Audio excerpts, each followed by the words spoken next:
Well, we're poised for the start of round 22 of the British Touring Car Championship. So over to Tim Harvey and first, Ben Edwards. Thanks, Ted. Well, here we see the cars just setting off on the formation lap around the Knockhill circuit, and this is how they line up then. The two Seats on the front row, Darren Turner, his second pole of the season, and for Plato, it's a hat-trick of front row starts from qualifying over the last few events. Tom Onslow Cole and Matt Neal, the two Vauxhall teammates, are together on the second row of the grid. Matt Neal's had 3 wins at Knockhill in the past, but behind them, the fast-starting Colin Turkington in the Team RAC BMW, and with him is the championship leader, Fabrizio Giovanardi, a winner here in 2006. Then it's Matt Jackson, another BMW. He's got Andrew Jordan, a podium finisher last time out at Alton Park, and a top qualifying effort from him.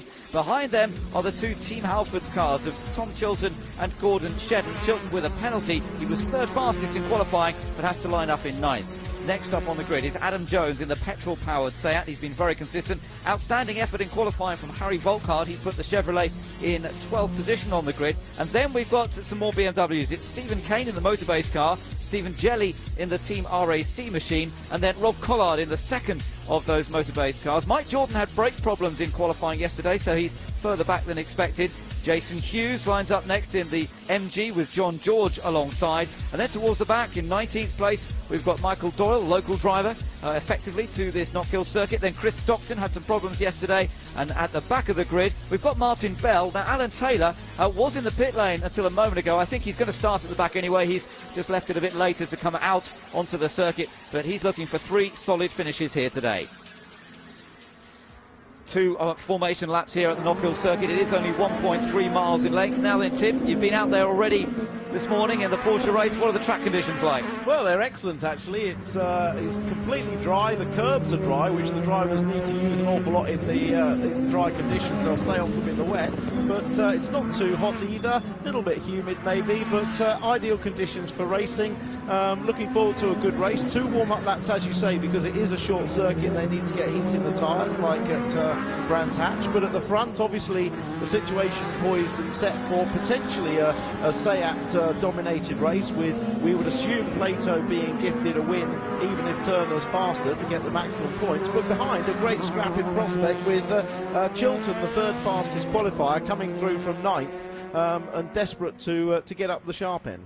Well, the Seats always seem to go well here. In petrol-powered form last year, Darren Turner took 2 victories from pole position. So the car seems to work well, whether it's got a petrol engine or a diesel engine. This weekend they've been very fast, and I suppose it's the pull up the hill, is it, out of the hairpin where the diesel scores? Yeah, absolutely decimating the speed traps up the across the start-finish line. But look at the start. The front 2 cars are the only ones on level ground. Behind them, everyone's actually sloping backwards, so they've got to hold the car partially on the brake. So jump starts a possibility, bad starts a possibility. Good opportunity for the BMWs to make progress. So the first of the BMWs, first independent on the grid, is the orange car of Colin Turkington. You can see that. And Alan Taylor has joined the back of the grid, so he's taking his grid position, although he didn't join the grid initially. So that's good news, all sorted. It's Darren Turner on pole position, then Jason Plato alongside him, and Seat desperate for the points in the chase for the title. Remember, it's Tom Onslow Cole and Matt Neal in the 2 Vauxhalls behind. Lights out, away we go. Good start from both front row men, and Tom Onslow Cole is going with them. Matt Neal slower away, and Colin Turkington may be able to attack for 4th going into the first corner. And it's Plato that leads into the first corner, so Plato takes the advantage. Onslow Cole's trying to get past Darren Turner. They make contact. They're rubbing. Off goes Turner, and round comes Onslow Cole. There was contact behind between Turkington and Neal. Darren Turner's trying to get back out of the gravel. He does rejoin. It leaves just one Seat up front. Well, poor old Darren Turner, he's always in the wrong place at all time. He's going to get pushed out wide again, but he has got a very fast car. Oh, he's going to get mugged again. But he will make progress if he can just keep it on the track for this first lap. And he's in the gravel nearly again. Oh, going off the back. That was one of the Urquhart. I think it's Urquhart. Martin, I think it's Martin Bell. It is, you're right. Martin Bell in the Astra, and that's unfortunate on a venue where he had one of his best results of the season last year, did Martin. Meanwhile, battle all round goes Stephen Kane. Stephen Kane, a spinner. He got a little tap from somebody. Oh, and he's got stuck. He might have to go backwards before he can go forwards. Yeah, he selects reverse, tries to find a bit of grip. Plato has a massive lead, 2.5 seconds at the end of the first lap. How has he done that? Let's just take a look at that incident. Well, Onslow, Cole and Turner fighting it out, but once Turner got his right-hand wheels on the grass, there was no way he was going to be able to stop and brake and collect the car. Behind, as you say, Neil getting into contact as well. Yeah, he went in the air. I hadn't realised that. He actually went up in the air over. This is on board with Turner. Turkington. Yeah, on board with Turner. He's Let's got see how Onzo Cole on his left. Onzo Cole moving across. Turner can't stop the car. His wing mirror's gone. Just manages to keep the car from burying itself in the gravel, but loses a great many places. Well, that was real dramatic stuff. It's always tight here at Knockhill, and you can expect to see that kind of thing. This was then Turner getting muscled out of the way as well, and then off in the background went Martin Bell, slammed into the barrier. Yeah, it looked like he was involved with Stockton there, because that's Stockton going very slowly on the apex of the corner. But, so safety car is out, no surprise. It's Plato leading, but that big lead that he had, thanks to all those incidents, has now been negated, of course, by the safety car. So Plato now has Tom Onzo Cole, who's driving superbly here this weekend. He's been the fastest of the Vauxhalls in every single session so far, the youngster. Onzo Cole, there's Martin Bell's machine, and Martin out of the car. I think he's fine. Colin Turkington is running in a strong third, so that was a good start. Despite that little bit of contact with Matt Neal, he's managed to get through in third, and Matt Neal is now in fourth, and Matt Jackson in another BMW is in fifth place. Now, the championship leader, Giovanardi, survived that first lap. There he is. He's in sixth position. Tom Chilton, having started ninth, is in seventh with his teammate Gordon Shetton in eighth. Andrew Jordan lost out a bit on the first lap. He's down in ninth. Rob Pollard in 10th. Adam Jones is in 11th. Now let's just take another look back at what was going on. This was Martin Bell in the background. Yeah, you're right, it was Stockton and Bell. Yeah, and Stockton's now in the pits with damage to that left-hand side of the car, so there was obviously a fight for position. Now this is a replay of the BMW in the background there. Oh, well, it's difficult to say. I mean, it didn't look like Jones got into the back of him, but clearly he spun it round, and on the wet grass he just couldn't move. Yeah, that's right. So he might just have been on the throttle. He might just have given it a bit too much welly and lost it. But there's the damage on Stockton's car. Look, here we go, ready for the restart. Safety car will pull off to the right here, and Plato will slow them down as he does, and then get it going hard on the gas. And that turbo diesel Seat pulls its way up the hill, chased by Tom Onzo Cole in the Vauxhall Vectra, Colin Turkington in the BMW, then Matt Neal, Matt Jackson, and Fabrizio Giovanardi coming under a little bit of pressure from Tom Chilton. Anybody making a move into the first corner? Oh, wide has gone Matt Neal. Matt Neal's gone through the gravel. He's got damage. I think he had damage from that earlier incident. Yeah, that damage was already there, and I think that was probably a slow puncture, and he couldn't turn into the first corner because it's a right-hander. Look, I think that was already there.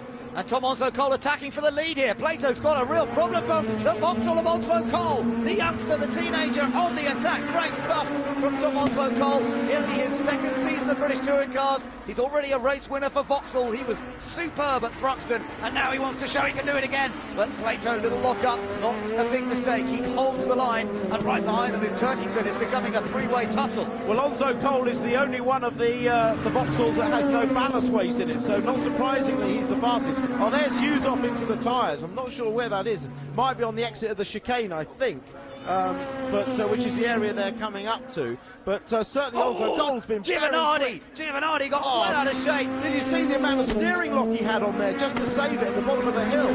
But he is ahead of Jackson there. So Giovanardi holding off the BMW with the two Team Halfords cars, and then Andrew Jordan tucked in behind.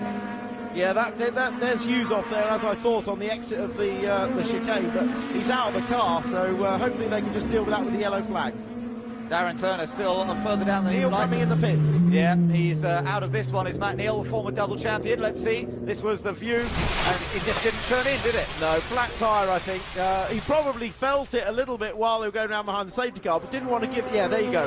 He couldn't stop the car, but he probably didn't want to give up the position, and he was just hoping it was going to be all right. But the first time he leaned on it hard, it went.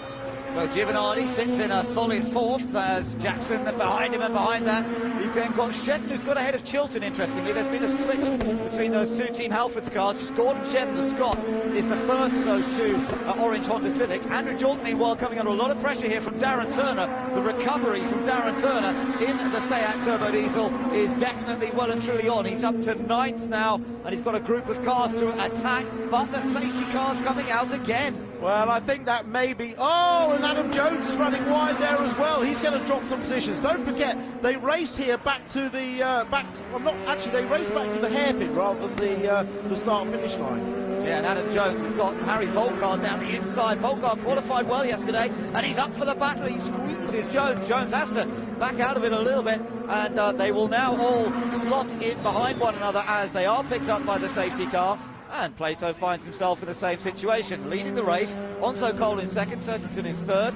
As this is what happened to Jones. Yeah, he's just gone in too fast himself on trying to get past Collard and run out wide and giving the place back to him, and Volkard into the back of Collard as well. Good to see Volkard really getting stuck into some good racing and just trying to get into the top 10. He's in 11th place at the moment.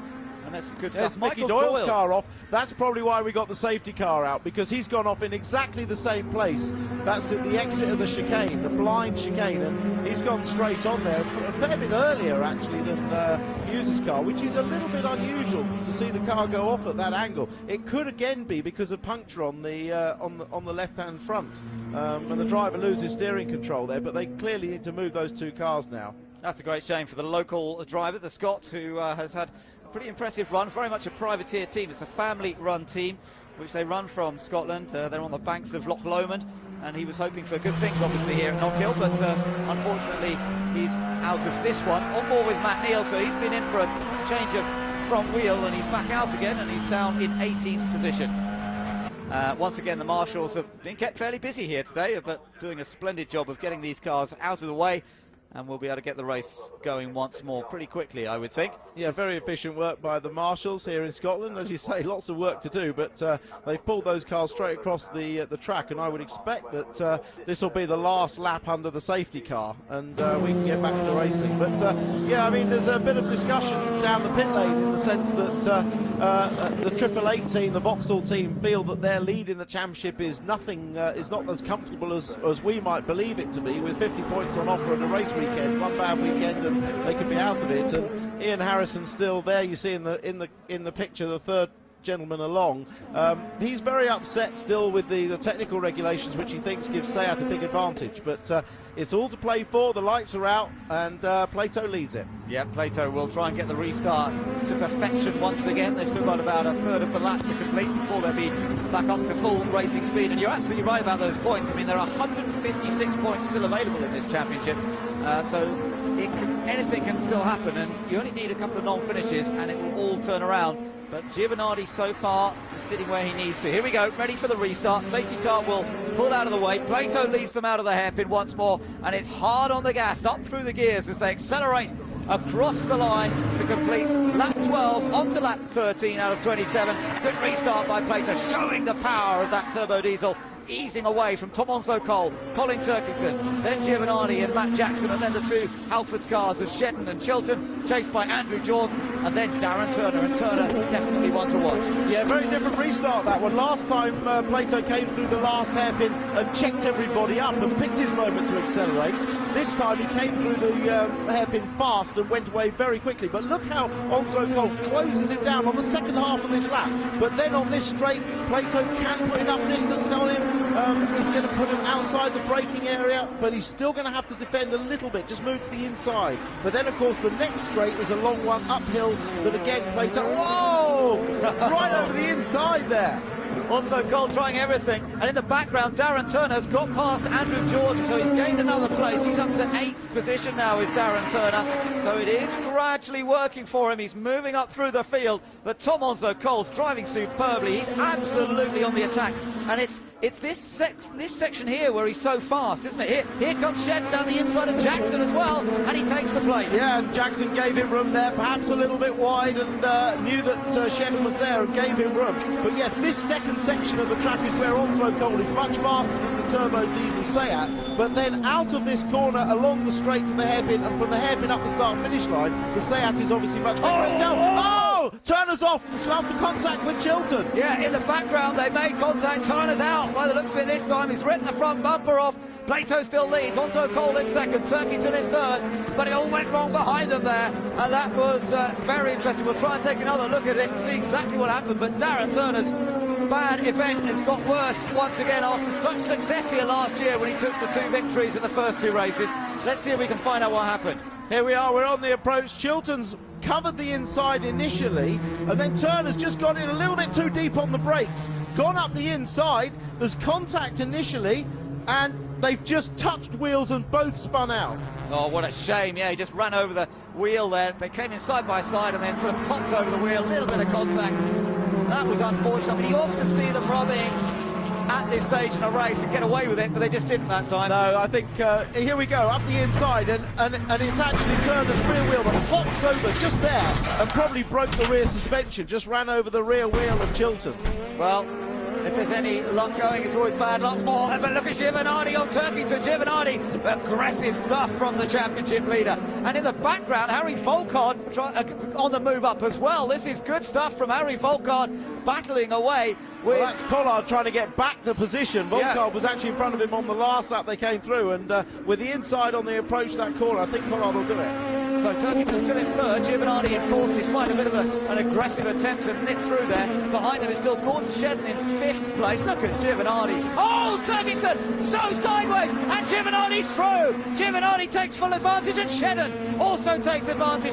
Great recovery by Turkington, but one little slip up, and you lose 2 places. Well, Giovanardi did brilliantly to avoid hitting him because he was carrying so much speed through that chicane. And when Turkington got sideways, he had no option but to lift off. And, well, Giovanardi just missed the back of him and slipped through with Shedden behind him. So Giovanardi up to third place now. Plato will not be liking this because it means he's not reducing the gap much in the championship battle. Giovanardi up to third. Turkington finds himself down in fifth now. Take another look at this. Now watch ahead. Well, this is onboard Turkington. He gets sideways. Rear-wheel drive car. He has to back out of it. And Giovanardi slips through with Shedden there, he also coming through. In actual fact, that chicane is the one place where the rear-wheel drive cars are struggling. The front-wheel drive cars, as they land, they pull the car straight, but the rear-wheel drive car is trying to accelerate the car from the rear whilst the rear of the car is unstable. So it is a place where the front-wheel drive cars have an advantage. Yeah, that makes a lot of sense because the car really goes light through there. Oh, somebody else has kicked up the dust. Meanwhile, it was John George, I think, yeah, just kicking up the dust. That was Matt Neal you saw in there as well. He's running down in 17th place after that pit stop for a puncture earlier on. So he's struggling to score any points here at the moment. Meanwhile, race leader still Jason Plato. There he is. Not much of a gap to Tom Onslow Cole in a very strong second. Giovanardi in third, carrying the maximum ballast. But don't forget, Plato's carrying the second maximum ballast. And so they're still doing well there. Could be the threatening man, could here be Gordon Shedden, because he's now in fourth.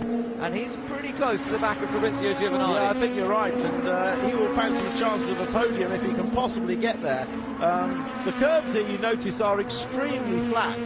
That's because there's a lot of motorcycle racing here, so the curbs are very flat, so the riders don't hit their knees on them or bounce off them severely if they slide off. But it does mean the drivers can take maximum advantage of the flat curbs and really shortcut. It's like, oh, Shedden's just looking. Yeah, that was a trial look, wasn't it? A late look too, wasn't it? And I wondered if there was going to be contact, but thankfully they both dealt with it very well, and he didn't sort of continue. He wasn't quite there. Turkington still in fifth. Jackson right behind him in sixth place. The two BMWs could be racing hard here. The orange versus the white cars, the two young stars of British touring cars. Behind them, Andrew Jordan's running seventh. Adam Jones is in eighth. Rob Collard in ninth. And Tom Chilton is down in 10th place after that little incident earlier on with Darren Turner. Michael Jordan is 11th. Stephen Jelly is 12th. And Stephen Kane is in 13th place. Shedden still on the attack here, using all the road out of the right-hander, but not close enough, I wouldn't think. It was up to the hairpin, but he had a little think about it last time. That's the area they're coming to now. Tricky over the bumps under braking here, but he's not close enough.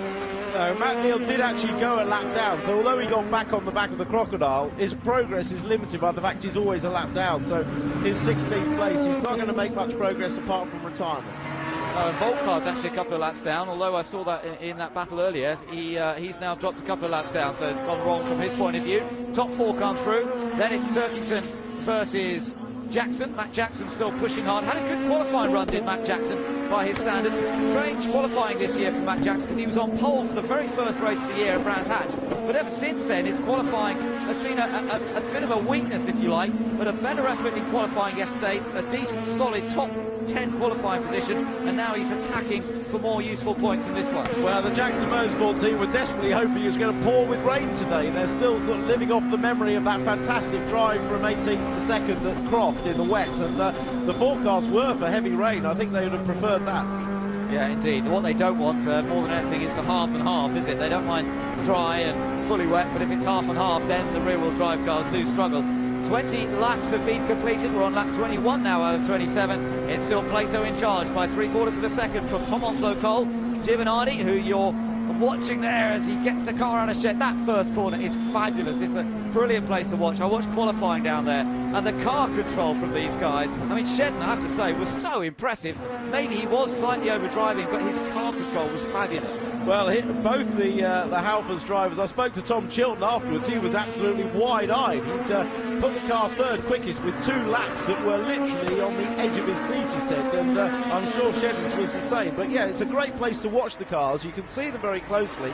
They're very often on 2 wheels with maximum attack by the drivers, and the cars are always set up here to be very front-endy. Because there aren't really too many fast corners, they need a lot of grip at the front, so they're quite loose at the rear. So that first corner, which is one of the fastest ones, really gets their attention with the back end moving. Oh yeah, you're absolutely right. I mean, I saw more opposite lot through there yesterday than you see at most other circuits throughout the rest of the season. It's fantastic to watch. There's Andrew Jordan, star of Oulton Park, with his first ever podium finish, but he's under pressure from Mr. Consistent, Adam Jones, right behind him. And then behind them we've got Rob Collard and Tom Chilton. Not much of a battle going on between those two. These two are definitely closer, Jordan and Jones. Remember, of course, they were battling, weren't they, at Oulton Park, a bit further up in that race 3. Yeah, they were battling for that podium position, and in that race, of course, Andrew had his dad on the radio because he wasn't taking part, and he attributed a lot of his success in that race to his dad talking his way in through the race and pointing out some things that were going on and what to do and what not to do. But obviously Mike's racing in this race as well. Yeah, Mike's a couple of places further back. He's sitting in 11th in this one at the moment after braking problems in qualifying. Will Gollop, Rallycross star, is helping Andrew Jordan, as he has been a bit this year. That's good to see. Andrew actually did race Rallycross here at the Knockhill circuit a couple of years ago, but he's now making his touring car debut on this track and looking pretty composed. There is the battle between Colin Turkington in the Team RAC BMW and Matt Jackson in the BMW Dealer Team UK car. And still there's not much of a gap between them, but they're so evenly matched. That's the area where Turkington had his moment earlier, and they're both looking a little tiptoe through there. Yeah, they're both struggling just as much as each other there, really, but they're using every single inch. They're just kissing the gravel tracks on the exits of these corners. Great stuff to watch. It really is full commitment around Knockhill.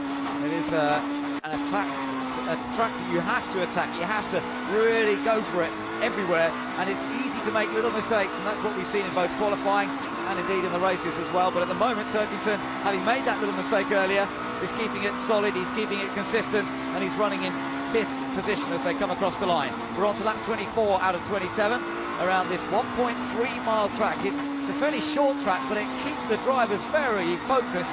You cannot let your concentration wander for a moment. No, it's one of the toughest tracks. I always say it's a little bit like doing a hill climb, in that you need to break the circuit down technically into each individual part and get every single bit right. But it's also, there you see another little mistake there. It's one of the circuits where the driver's ideal lap, in other words, if they struggle their best sectors together against their actual best lap, very seldom tallies, even though it's a short lap, because it's so difficult to do perfect laps in it. Yeah, the bumps make a difference every time. You hit a bump slightly differently, it throws the car, and you've got to watch it all the time. Front runners coming past us once more. It's Plato by just under a second from Onslow-Cole. Giovanardi still holding third, and watch, this is Adam Jones versus Rob Collard, and Collard's got past, and Andrew Jordan part of that as well, so Rob Collard's gained a couple of places there. Yeah, he's passed both Adam Jones and Andrew Jordan. At the same time, Jones has managed to get past Jordan. Yeah, behind them both is Tom Chilton, so this could get a bit exciting in the last couple of laps. 24 laps completed, so we've got about 2.5 laps remaining here.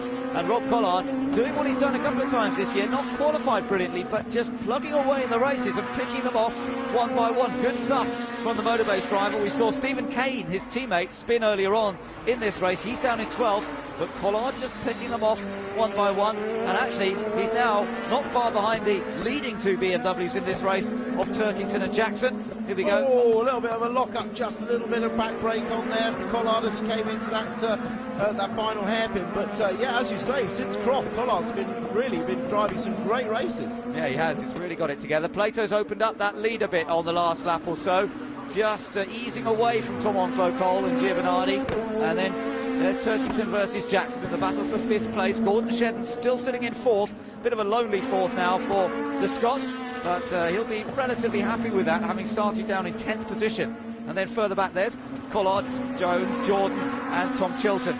Now this is interesting. Are we going to see Giovanardi allowed up into 2nd place, courtesy of Tom Onslow Cole? Well, that looks very much like it. That's a very... They've already swapped. Yeah, they have. So Giovanardi is up into 2nd place. Onslow Cole back to 3rd. Well, you have to say that the teams have got to look after their own interests.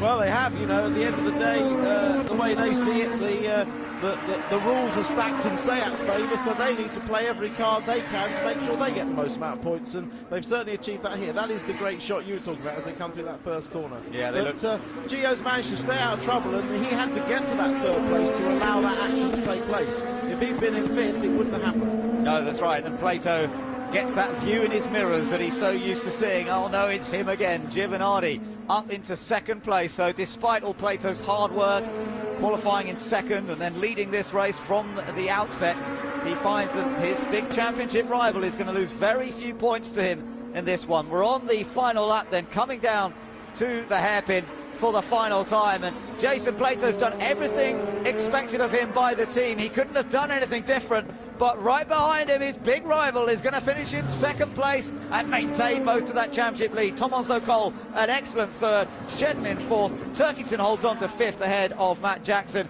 and it's Collard who finishes in 7th place. Jones takes 8th ahead of Andrew Jordan and Tom Chilton.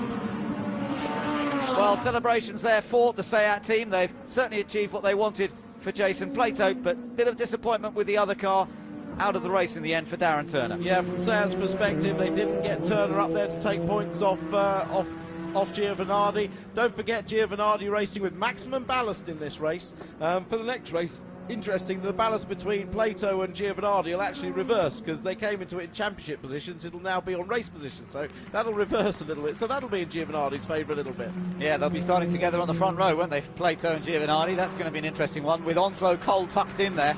And Onslow Cole, I think he's driving so well this weekend. He's a real joy to watch. Yeah, he had to back off and let Giovanardi take 2nd, but he is driving absolutely brilliantly, and it's wonderful to watch. And Shedden will be a factor too. He'll be starting a bit further up. Just to confirm that result then, Jason Plato the winner by 1.5 seconds from Giovanardi, with Tom Onslow Cole backing up his teammate.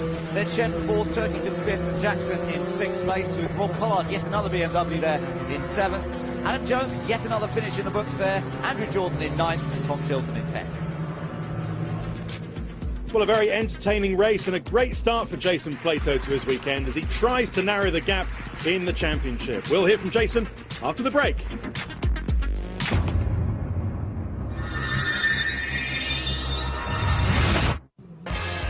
Well, loads of incidents in race 1 of the day here at Knockhill. Crashes, punctures, safety cars and a dose of team orders.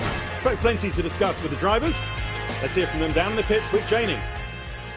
And of course another disappointing race for your teammate Darren. Yeah, we just have a little bit of misfortune, you know, certainly in Darren. He's not been lucky again. I didn't really see what happened at the start. I know that I got a good start, got alongside Darren, then chopped across the front of him, and then I think he got into Tom Onslow Cole and he touched, but I don't know what happened when he actually finished and he came off. So one of those things, you know, we're not having a great deal of run of luck at the moment, and maybe it'll change. Probably I'm not that concerned if it changes this year, because I don't think the championship's there for us to win anymore. But certainly for next year, we're looking strong. And of course, talking about the championship, at this point you get your team orders coming through, and we saw Onslow Cole gifting the 2nd place to Giovanardi already. that's normal. That's what being a team is all about, you know. And if roles were reversed, Fabrizio would do the same for Tom, and vice versa with me for Darren. That's what being a works driver is about. You know, we drive for the manufacturer, they pay our wages, and we have to do what's best for the team. You, sir, are like Mr. Teflon. Nothing sticks to you. You go around on this circuit and everyone's disappearing off the track, and you just slowly but carefully get your way through to the front. Yeah, I have like a banana is the yellow car in front that make me, running like the monkey running for the banana, no? When I see yellow in front, I'm just pushing hard. I want that banana.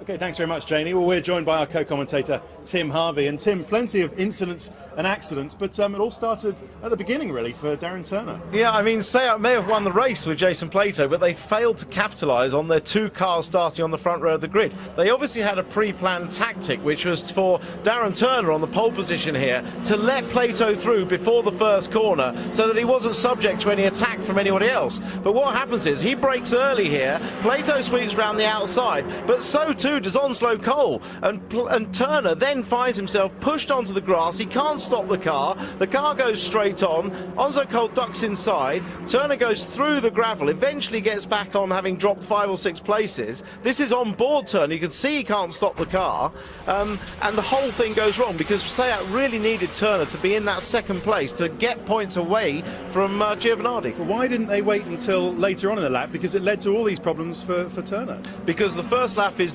when you're most under attack from anybody else, and if Onslow Cole had got past or was able to attack Plato on the first lap, he may have taken him out. So the earliest opportunity to get Turner behind and protect the rear of Plato, they chose to do it on the start. And Darren looked pretty annoyed after the end of the race, didn't he? Yeah, I mean, you play these games and you don't race normally, these things can happen. Maybe Turner wasn't aware that Onslow Cole was on his outside, and one thing led to another. Once you get out in the dirt, he then got pushed out wide again at 2 successive corners, and then in trying to fight his way back through, he had the incident with Chilton. Okay, well, Fabrizio Giovanardi ended up second, but he took third thanks to Colin Turkington. A great save from Colin in the Beamer, you've got to say. Yeah, there you can see it. As the car lands, the BMW lands, he's accelerating the car from the rear, which only increases the upset and the angle of the car, whereas a front-wheel drive car, when it lands on the chicane, it's pulling from the front and it actually straightens itself out. So it's one place on the circuit where the front-wheel drive cars really have an advantage. It's not enough for Plato, is it? Just one win so far, and Plato and Giovanardi second? Not even close. I mean, he really needs Giovanardi to have a crash and not be able to start the next couple of races or something like that to make a big chunk in the points haul. It could still happen, but Giovanardi's such a professional. Vauxhall are working the numbers game very well. They may not have won a race for a while, but they're working the numbers and they're going to take this championship if they keep doing it. Okay, Tim, thanks very much. Well, we're going to see Tim in action on the racetrack next, as we've got some action from the Porsche Carrera Cup race. Welcome back to Knockhill. Jason Plato started the day conceding the championship is all but over if Giovanardi keeps scoring, and that's exactly what happened, as you can see by them both on the podium. That was in race 1. Over to our commentators, Tim Harvey, appropriately dressed, and Ben Edwards for race 2 of the day. Thanks very much, Ted. Yes, Tim's all ready. He's got a busy section of the day now because he's got to commentate with us on this one, and then, of course, the second race of the Porsches, Tim. Yeah, can't wait for that. It'll give you a good chance to see what the track conditions are like, and a good racing prospect with both the championship aspirants on the front row. We'll see what happens. Let's focus on touring cars for now. Let's take a look at the grid for this second race of the day then. It's Jason Plato trying to make it 2 out of 2, but now carrying maximum ballast. Giovanardi and Onslow Cole, I mean, it's Vauxhalls all around him. Then Gordon Shetton and the Team Halford's car, followed by the 2 BMWs of Colin Turkington and Matt Jackson. Then on the 4th row, Rob Collard and Adam Jones, followed by Andrew Jordan and Tom Chilton. Mike Jordan comes from 11th, Stephen Kane is 12th on the grid. Stephen Jelly's next up with John George, but watch out for Matt Neal starting 15th and Darren Turner starting behind him in 18th place. So Matt Neal 16th rather, Darren Turner 18th. Keep an eye on those two coming from the back. Towards the rear we've got Jason Hughes, Michael Doyle, Chris Stockton and Martin Bell. So that's the lineup, and the cars already coming around to the end of their second formation lap here. Jason Plato leading them round. Is Giovanardi and Tom Onslow Cole in the two Vauxhall Vectras behind. Then Gordon Shedden, a winner here last year of race 3 on home turf here at Knockhill. But watch out for those BMWs again, Tim, at the start of the race. Yeah, it's not a very long run to the first corner though, so it's hard to make a big advantage on a staggered grid, but they will be quick away. Big thing to bear in mind though, across the two cars on the front of the grid, there's now an 18 kilo difference from the first race, and so that could be significant. Yes, Plato heavier than he was for that first race. Giovanardi that little bit lighter than he was. And of the front runners, I suppose it's Onslow Cole who's gone from 0 ballast to 27 kilos. He's got to watch that. Yeah, he'll be most affected, obviously. But then Colin Turkington behind him has lost 18 kilos, so he could be on fire. So let's watch out for that. Then Turkington starting 5th. He's got Matt Jackson alongside him in the white and black BMW, so those two could get off the line well here. All ready for the start of round 23 of the High-Q FSA British Touring Car Championship here in Scotland. Hear the revs rise. You won't hear the Seat diesel revs much. It's such a quiet engine. Lights out, away we go, and it's a good start for both front row men. Here comes Jackson. Shedden comes right across in front of Turkington to try and protect his position, but that's allowed Matt Jackson to come up to battle for 3rd with Tom Onslow Cole. Onslow Cole, just a little bit of contact there. Onslow Cole snatches 3rd. Shedden trying to get past Jackson. It's Plato and Giovanardi away well from the front, all the battling behind. Well, Jackson nearly did to Onslow Cole what Onslow Cole did to Darren Turner in the first race, but unfortunately this time they all make it round. Yeah, good stuff, and through the first couple of corners safely. Plato under pressure from Giovanardi. Onslow Cole in 3rd place, then Matt Jackson, followed by Gordon Shedden, Colin Turkington, and the rest of them coming through. Andrew Jordan and Adam Jones in the pack down there as well. But look at Giovanardi keeping that pressure on Jason Plato, and it's up out of the hairpin here with the extra ballast, might tell. Yeah, Jason Plato's certainly got the knack of getting this car off the grid. He's making regular, good, consistent, strong starts, but as you say, up this straight he can pull away, but then round the rest of that, Giovanardi and Onslow Cole will be all over him. Well, Pollard running in 7th place, up behind Colin Turkington, Andrew Jordan in 8th, Adam Jones in 9th, Stephen Kane in 10th just, from Mike Jordan and Matt Neal. So Matt Neal already picking up some places there. He's into 12th. He's ahead of Darren Turner. Darren Turner is in 14th place, on off into the gravel. That's Stephen Kane. He just gets it back on again. But now, of course, he's boxed out a little bit like Darren Turner was earlier. Yeah, he's got back in line fairly quickly, though. In the first lap, it's much harder to do that. But little mistake, lost a couple of places. Yeah, he has. Mike Jordan versus Matt Neal in the background. Up front, though, still Plato versus Giovanardi, the two main championship protagonists, with Tom Onslow Cole right there with them. Matt Jackson in 4th, then Shedden, Turkington, Pollard, and the rest of them all fighting their way through the hairpin down at the bottom of the hill, then climbing up over the top once again, up to 120 miles an hour along this section as they head towards the dipping Seat curves, the first part of the lap into that section now, and Gordon Shedden just keeping Turkington behind him. Andrew Jordan coming through there, hopping over the curve, everybody using the curves all around this circuit. There's Mike Jordan in the second of the John Guest cars, but he's got former double champion Matt Neal right behind him. Matt Neal still in 11th place though, as he tries to fight his way through the field. Yeah, it's a good close race at the front. Giovanardi still very close. Onslow Cole very close again. And, this is just a replay of Kane's accident. He's run wide on the brakes. It's very easy to do that there because it's slightly downhill and it's very easy to outbrake yourself. And once you're on the dirty part of the track, you can't get it back in. So a little error from Kane, but it's lost him a few places. He's down in 14th place. Tom Chilton is down in 15th, by the way. So he's not as far up as we would like to see. Plato crossed the line, the gap just half a second between himself and Giovanardi. Then Onslow Cole, the on-board with Matt Neal. He's just been passed by Darren Turner. The diesel Seat has got past, and now Turner's going to try and get past Mike Jordan. He's alongside him as they go into the Seat curve. Suitably enough, he's through. So he gains that place into 10th place for Darren Turner. Yeah, and you saw the speed of that Seat up the hill. He just literally, it was so easy for him, he just drove past him. Yeah, very straightforward it was indeed. So Darren Turner got himself into the top 10 now. See how far he can get and see if he can help Plato in the latter part of this meeting. On board with Matt Neal, still tucked in behind Mike Jordan. Mike Jordan not going to let Matt Neal through. They're good mates, these two, but he's not going to make life too easy for him. No, he's actually closer than the camera lens looks there. It makes it look a bit further away, but Matt not diving up the inside this time and Mike not defending. No, so they control things through the hairpin. Lights on Matt Neal's car. You can see them reflecting off the rear bumper, shining away on Mike Jordan's car. But no change in position as they come across the line this time. Darren Turner in that 10th place, Mike Jordan in 11th and Matt Neal in 12th. Two different specifications of car. Remember, Mike Jordan still in the old BTCC spec car, and Matt Neal in the Super 2000 spec, and very little difference up the straight, although the BTC car of Jordan has benefited last couple of races from 25 kilos off. That car of Mike Jordan, of course, the Honda Integra that took Matt Neal to his 2 titles. He knows it well, he's following it here. Well, it was strong in its day, wasn't it? We always used to call it the tank, but it's also still quick.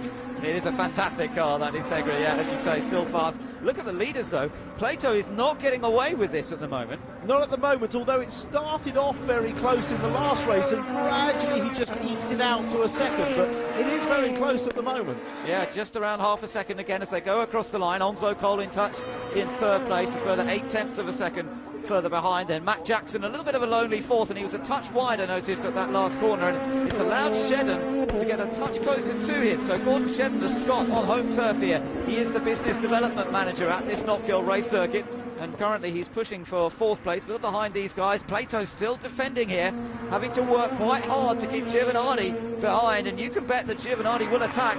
There is how close Shedden is to Jackson, with Turkington right behind him as well, and then Rob Collard. So a couple of distinct groups developing, and Jackson's having to go really defensive now, coming to the hairpin, and Shedden's going to cut back down the inside. Oh, that was a lovely piece of overtaking by Gordon Shedden. Great judgment. Yeah, Jackson thought he had the inside covered, moved back out, he might take a little bit of line just at the point that Shedden dived up the inside. And talk about local track knowledge, he really did pull that move off perfectly. That was track knowledge. He knew exactly the moment there. You're on board with Turkington now, also tucked in behind Matt Jackson, and he might have watched that and thought, oh, that was a clever move, but well, Jackson won't fall for it twice. It was the sort of thing you can only get away with once, but Shedden pulled it off mightily there. Absolutely beautiful timing on when he switched sides and caught Matt Jackson napping. Look at Collard. Rob Collard's flying in the Motorbase BMW. Here's a look at that pass. This is on board. Just as Jackson moves back over to the right, Shedden moves over, and he's braking on the dirty part of the track there, but he still manages to get the pass done with a nice block and a stop on the apex, so there was no retaliation from Jackson on the exit. Now Plato leading. It makes you wonder if Plato's just making sure he's only just fast enough to stay in front. He's got the advantage on the straight, and when you've got that, it always makes it so much easier through the corners. Yeah, I mean, if Giovanardi is close enough, I really think the only opportunity to pass is after the John R. Weir chicane into the next right-hander, because everywhere else, the straight line advantage of the Seat is going to keep him in front. Shedden hasn't really got away from Jackson much over this last lap. Turkington not far behind. Interestingly, it's Turner that's got the fastest lap of the race. He's still in 10th place, but that extra bonus point that you get is not going the way of Plato at the moment. It is going to Turner. But that was always likely to happen with Plato carrying maximum ballast and Turner, the pole man, not carrying any in this race. From Seat's point of view, it's still good. It's not a Vauxhall that's got the point. It is a Seat that's got the point. Exactly. So they'll be pleased about that. Watching Shedden still running in 4th position, so just off a podium finish, but he's quite a long way back from the top 3.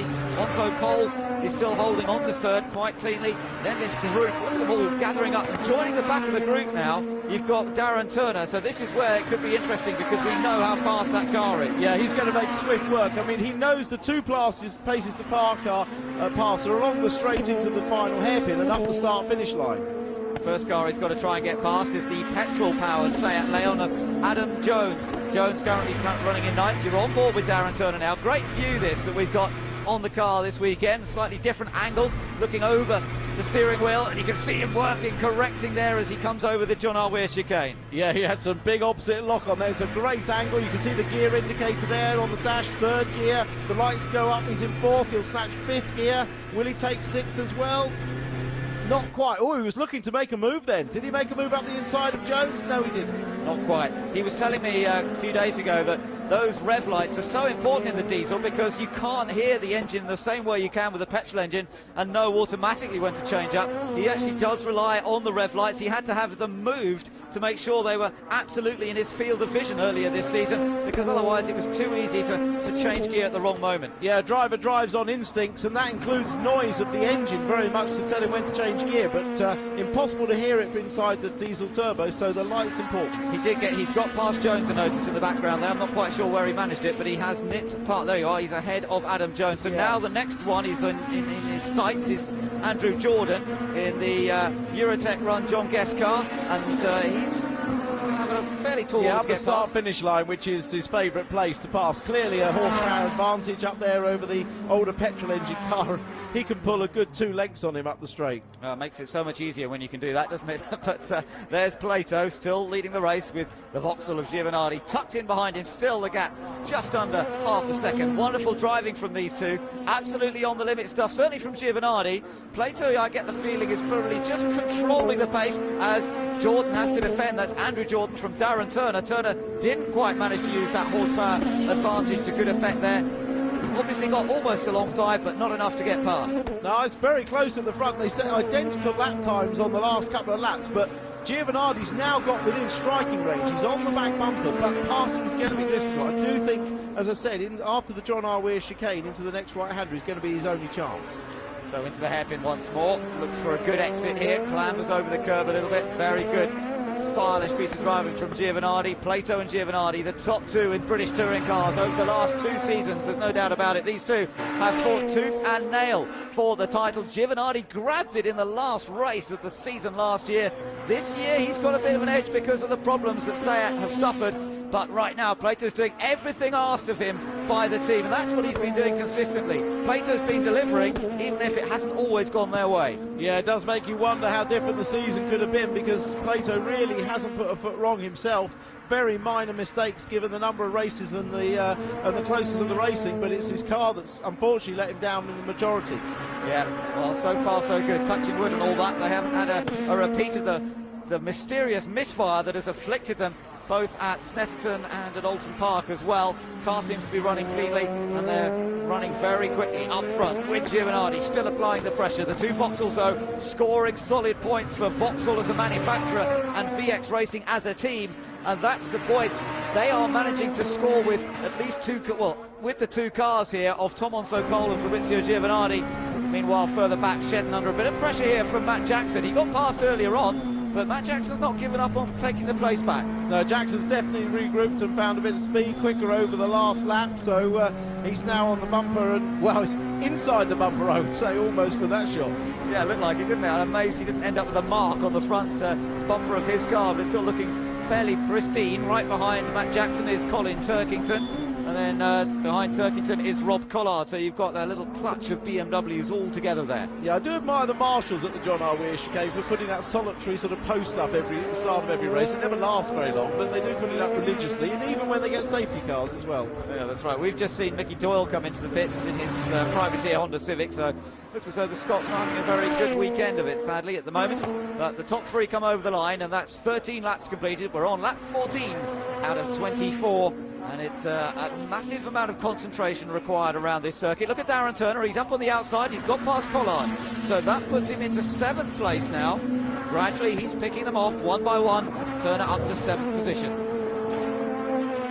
So the leader, Plato, he's out of the chicane, up towards the right-hander. Grandstand up on the outside, fantastic crowd here today. Really, thousands of people coming along to watch British touring cars in action in Scotland. And there's the man a lot of them are cheering for, Gordon Shedden in the Team Halfords Honda, with Matt Jackson still right behind him, then Colin Turkington, then Rob Collard, then Darren Turner, then Rob Collard, and then Andrew Jordan and Adam Jones completing the top 10. Matt Neal's not really made that much progress, he's got stuck in 11th place at the moment.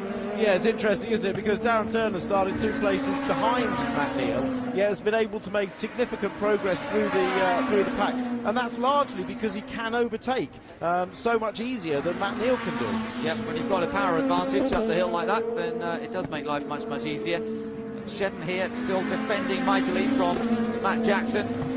Gordon Shedden, who took the victory in the reverse grid race here last season. Don't forget that the finishing positions of this race, up to 10 of them, top 10, up to the top 10 will be reversed for race 3. We won't know how many That is until the draw is made at the end of this race. So it's always important to get yourself in the top 10 in this race, and then you might be in with a shout of getting onto the front row of the grid with that reverse top 10 up to top 10 cars.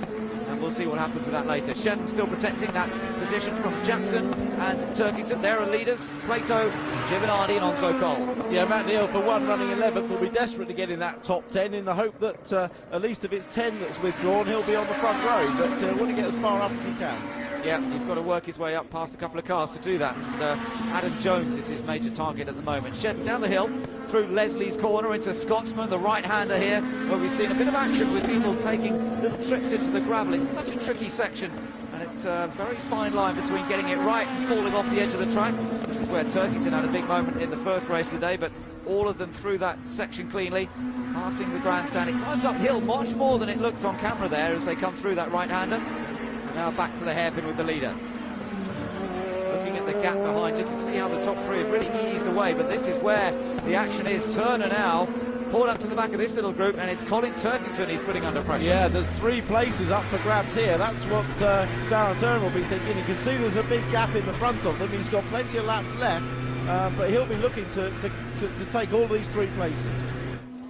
Good run up the hill, but not quite as quick, so he wasn't able to get alongside the BMW on that occasion. Down through the first couple of corners, and is he going to take a gamble and try and go for the inside? It's never really an easy one to go for there. And then back through this little kick right up the hill, leaping across the curbs on the inside there, and no opportunity just yet to get past these guys. Used to be very hard on drive shafts and shock absorbers this circuit because of the crests and falls and the curves, but because of the smoother curves now, there's a lot more reliability and less problems with drive shafts and gearboxes. Yeah, well, that's good news. Reasonably reliable runs from most people today. Turner has a wide line at the hairpin, trying to cut back. Now this could be good for him if he can get the power down early.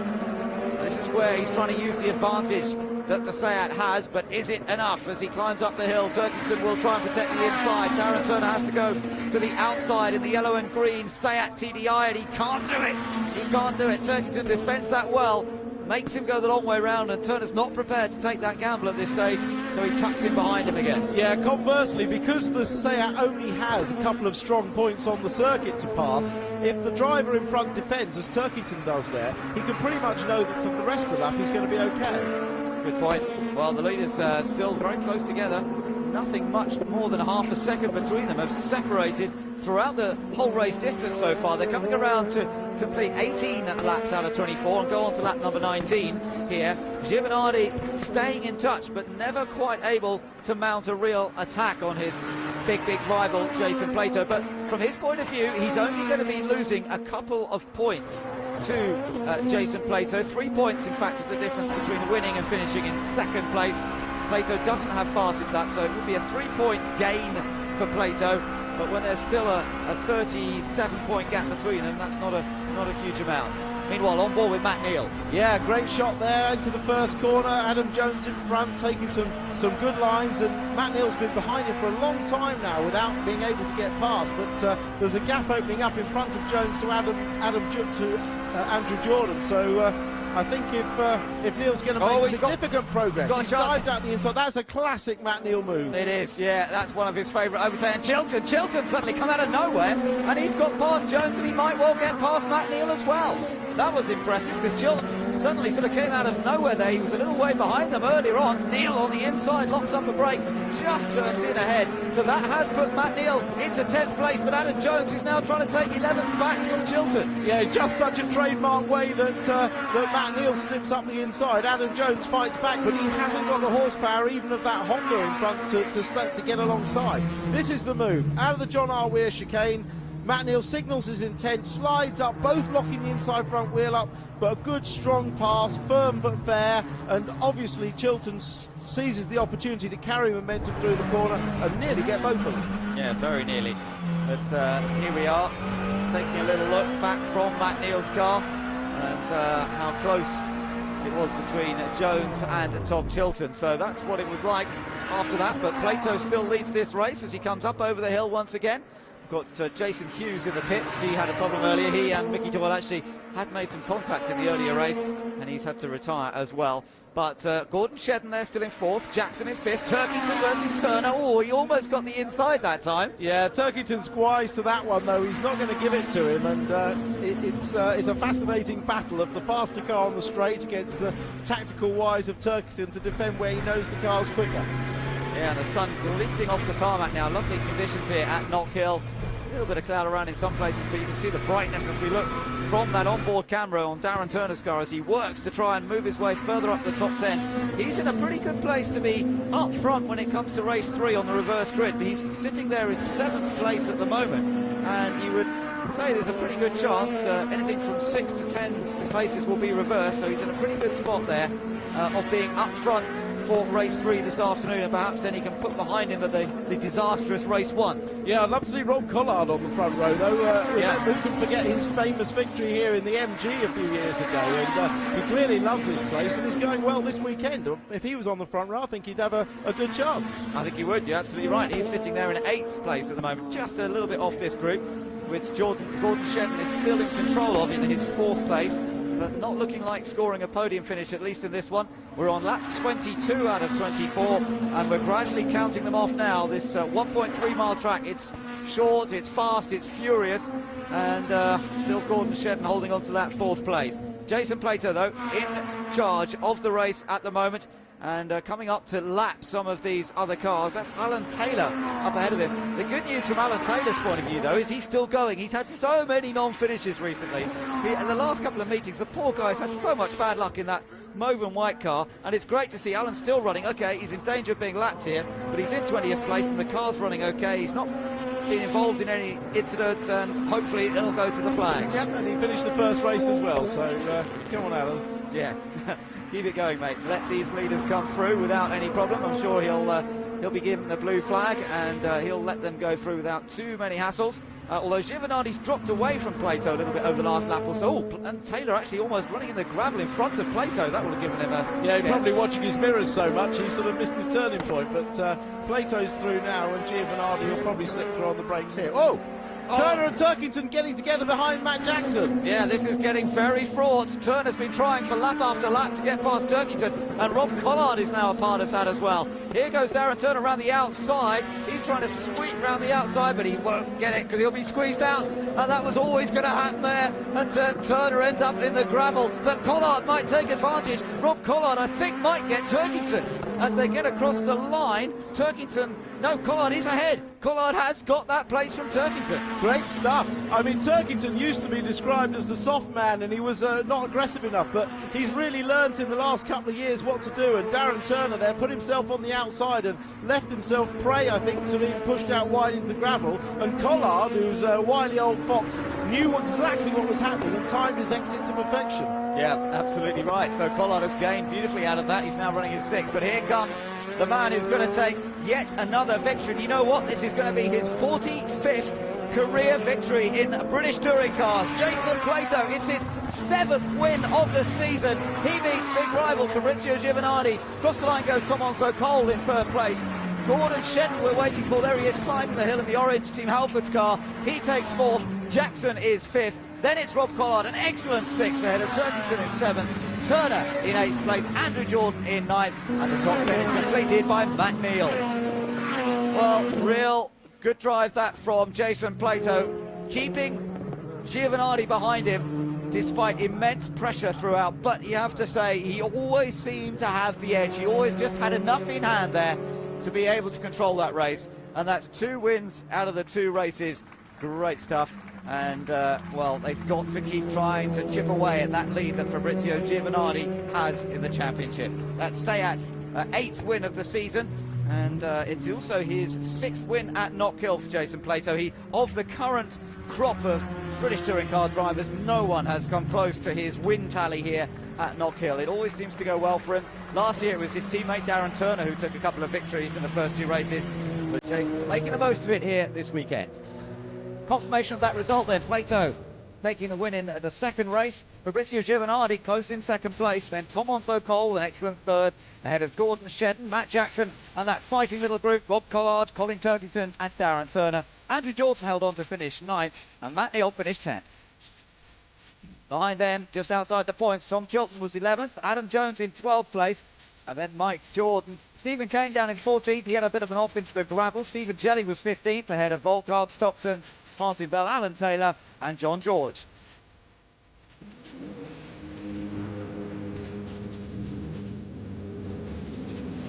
Okay, well, not the most incident-filled race we've seen here today at Knockhill, but Fabrizio Giovanardi following home this man, number 11, Jason Plato, who wins race 2 of the day.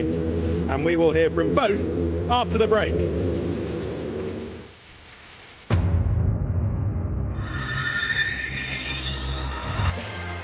Well, race 2 of the day here at Knockhill saw a very tense battle between our 2 title contenders, Fabrizio Giovanardi and this man, Jason Plato, came through to win his 2nd race of the day. That's 2 out of 2 for Plato. And what that means in the championship is that he's narrowed the gap to Fabrizio Giovanardi, but not by much. We started the day with a gap at 44, then it was down to 39 after the first race. Now it's down, look at that, to 35 points. Giovanardi leads Plato, Colin Turkington in 3rd, and Matt Neal in 4th. Right, the championship leader is down in the pits with Janie. Well, Fabrizio, talk to me about chasing that little yellow banana. Yeah, I'm still hungry, as Tom says to me, because I tried to catch the banana car, but no way. Oh, it's too strong on the straight line. Diesel, yeah, when it comes out of the corner. I was pretty good on the car, and the balance I tried to catch until the end, but no way. In the last 3 laps, I destroyed the tyre, so there was no possibility to have him. In the beginning, chase the banana. In the beginning, it looked like you had a couple of looks to make the move, but at the end of the day, at this point in the championship, with the lead you got, it's just not worth it. No, to be honest, I tried to overtake him, but I was too far in breaking points because in the straight line he gave me 50 meters, so I had to make a really bad maneuver to try to overtake him. I didn't have any possibility, he didn't make any mistakes, so not more than 2nd was possible to do that. Well, well done to you, because obviously it's a great day for the team. Tom, it looked like you were kind of racing against yourself there. Yeah, I had a pretty lonely race there. I stayed in touch with Fabrizio and the banana car for a little while at the start there, but they just had a little bit of an edge over me, really. We seem to have lost a fraction of performance from the first race, but I think we can sort it out, and hopefully we're back on the top pace for the 3rd one. OK, look forward to that. Thank you. Okay, thanks very much, Janie. Well, I'm joined by the race winner and man of the day so far, Jason Plato. Well, Fabrizio's just said that there was no opportunity to overtake you. Was he trying particularly hard? Yeah, of course he was. I mean, I don't think he was trying so hard to take a risk, because he's in that lovely position where he's got a good lead. He doesn't really need to take any, too many chances. But he was driving hard, as I was, and I think the pace, if you look at the lap times, they were, it was a hot pace, even considering we both had ballast on. But yeah, there's one area on the track where we're a little weaker than the rest, and the other areas of the track we seem to be stronger than the rest. So a good day's work so far, but still another race to go. Yeah, and still plenty of points to make up. 35 points now, the gap to Gio. It's a lot, It's a lot with, 2 events, 7 races left. But it is still mathematically possible, and we have come on song with our car. I think it's fair to say that both myself and Darren have really learned how to drive this car, and it is very different. But that said, whilst it's still alive, we're going to be pushing as hard as we can, but we kind of do need a little bit of misfortune to strike at the hands of Fabrizio. He has had a good run of luck this year. We haven't. Who knows? It could turn around. Well, I mean, mentally, you can't write it off yet, really, can you? Because you have to believe it's still possible. Because it is. If he has a bad race and totals his car and you win, then you'll be back right in it. Absolutely. But nevertheless, I'm not even thinking about the championship. I'm just thinking about winning each race. And if we win enough races and he has a whoopsie, then great. But if he doesn't, we've learned a lesson, and the lesson is we need to pre-season test. Yeah. We can't turn up at the first race with 6 miles on the car. Okay. That wasn't anyone's fault, I have to say that. Yeah. But the main thing is we're still in the hunt, and we're looking good for next year. Okay, Jason, thank you very much. Stay there, because you've got to do the draw for race 3 of the day. Let's take a look at the numbers you're looking out for with the ping pong balls, or table tennis, as I think we should call it in this Olympic year. Number 6 will be Rob Collard. Number 7, Colin Turkington. Number 8, Darren Turner. Number 9, Andrew Jordan. And if number 10 is pulled, then Matt Neal will be on pole for race 3 of the day. Right, in honour of our medal winners in Beijing, we've got someone called Jade, and this really is her real name, to come up and present the balls for Jason to pick out. And Jade, if you'd just like to give them a spin to make it difficult for Jason. Jason, off you go. Come on you go. You're not allowed to eyeball 6. Right, it is. Right, what have we got? Oh, a bit of gaffer tape on your wrist. Sorry about that. Oh, that's bad news. Come on, number 9. Number 9, that's Andrew Jordan, and that means it's bad news for you because Matt Neal will be alongside him, presumably. So, well, let's get all the details of that grid, actually. That means that Andrew Jordan is on pole for race 3 of the day. Here's Ben Edwards. Thanks, Ted. Yeah, and Jordan's having a pretty good run on the... they should do the lottery. They've been winning that pole position several times. So he'll be on pole. Darren Turner will be on the front row with him. Then Colin Turkington and Rob Collard will be out there. Matt Jackson will be starting 5th. Then Gordon Shedden will be starting in 6th position. Behind them, we'll then have Tom Onslow-Cole, Fabrizio Giovanardi and Jason Plato. So those are the guys that you'll expect to move up, particularly Plato perhaps. Matt Neal will start 10th, then Tom Chilton and Adam Jones. And then as we go further down the grid, it's as they finish that second race, Jordan and Kane, Jelly and Harry Volkard, then Chris Stockton and Martin Bell. And then towards the back, those who had problems as well, Alan Taylor, John George, those they did finish, but Jason Hughes and Michael Doyle both failed to finish that last race. Okay, thanks very much, Ben. And bad news, of course, for Jason, because that means he starts in 9th place on the grid, and he'll do well to win that race. You can catch that at 4:45 live here on ITV4. Right, join us after the break when we'll have more action from Knockhill.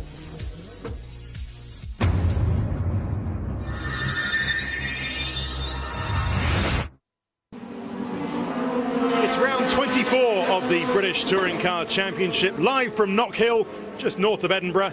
And we will rejoin our commentators, Tim Harvey and first, Ben Edwards. Thanks very much, Ted, and they're just making their way round on the warm-up. Let's see if we can have a quick word with Matt Neal. This is Ben in the commentary box to Matt. Matt, starting in 10th place, what's the objective in this race for you? To support Fabrizio and make Jason feel as uncomfortable as he possibly can in the nicest way. Okay, straightforward and simple. Have a good race.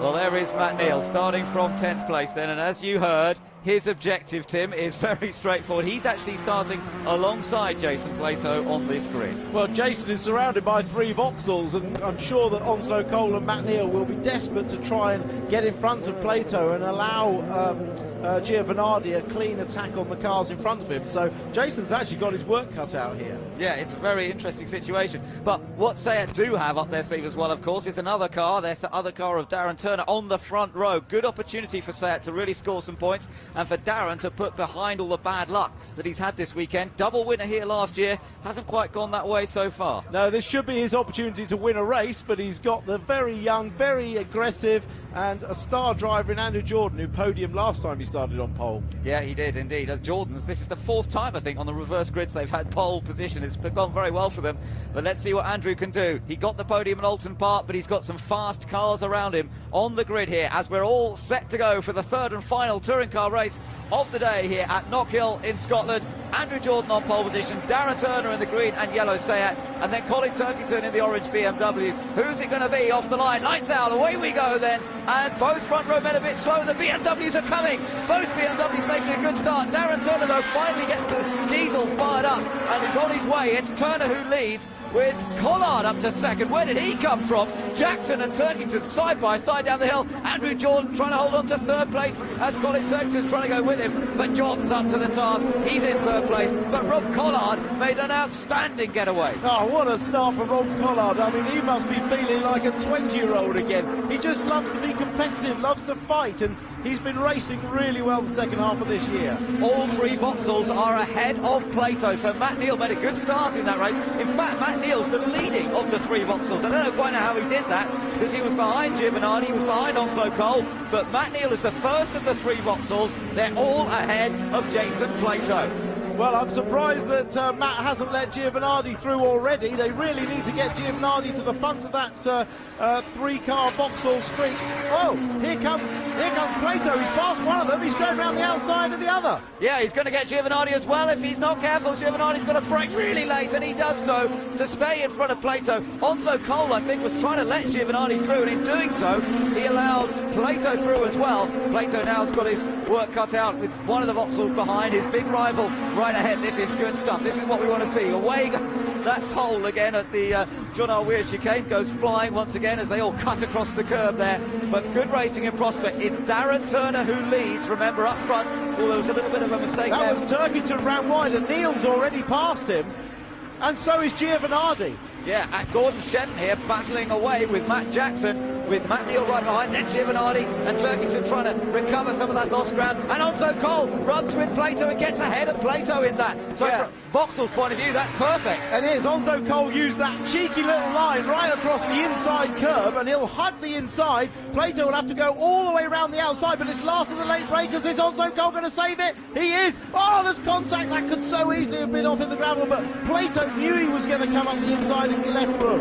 And here Plato now has Adam Jones on one side and Tom Chilton on the other behind him. So Tom Chilton nips past Adam Jones there, or he stays in front of him. In fact, he already was in 11th place, and Plato really wasn't able to take advantage there. Tom Onzo Cole very aggressive, but just about fair, and they've kept Plato back. But there's a mistake from Onzo Cole, runs into the dirt. This is going to give Plato another chance as they head down towards the hairpin. Yeah, Plato is going to be really seething inside that car. There's nothing he can do about it. Onzo Cole has seen enough racing this year, the team, or this weekend, certainly the team have, to tell him to hug the inside up the straight, which is exactly what he does. Up front, it's Turner leading from Rob Collard in second place, Andrew Jordan in third, Gordon Shenton is fourth. But this is the battle we're all watching at the moment between Tom Onzo Cole and Jason Plato. Plato desperate to pick these cars off so that he can score some points and continue closing that large gap to Giovanardi. But it's not happening for him at the moment because Onzo Cole has been one of the fastest guys here this weekend, and he is not going to be easy to pass for Jason Plato. Look how quick he was through the chicane. Very quick, but interestingly, Matt Neal hasn't let Giovanardi past yet. Matt Neal, he's got intentions to fight with Jackson, and there it is. Yeah, Matt Neal holding 6th place. Jackson now in fact 5th place for Neal. Jackson now defending his 6th place from Giovanardi. Giovanardi's on the outside there. He's going to have to watch out. He's been pushed out of the way by Turkington. Turkington recovering, lost ground, and he saw a little gap there and he's gone for it, and that's going to push Giovanardi down another place. Yeah, and I should think Vauxhall probably would have preferred it if Matt had let Giovanardi through earlier, because it's making it, there's a little bit of contact there between Turkington and Giovanardi. This is making it hard for Giovanardi to get through.